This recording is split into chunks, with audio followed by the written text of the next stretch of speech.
Phase 3. Processing 1500 products takes a while. If the tab closes, the browser crashes, or you log out of Claude mid-run, all progress is gone. We fix that by saving results to browser local storage after every single batch.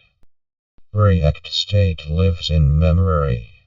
The moment the tab closes or refreshes, everything is gone.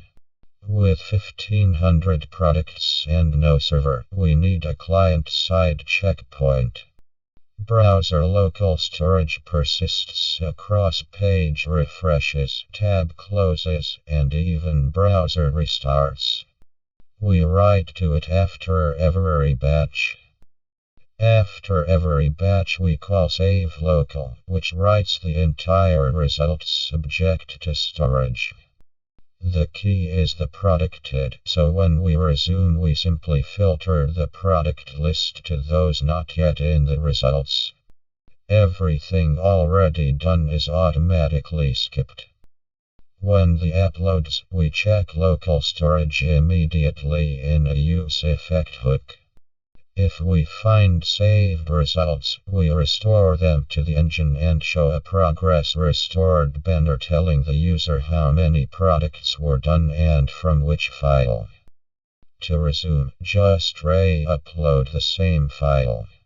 The app filters the product list to those without a saved result.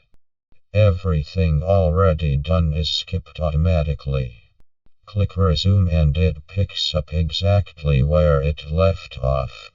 You can also download a partial file at any point to import completed products right away.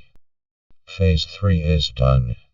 Progress is saved after every batch and restored automatically on page load.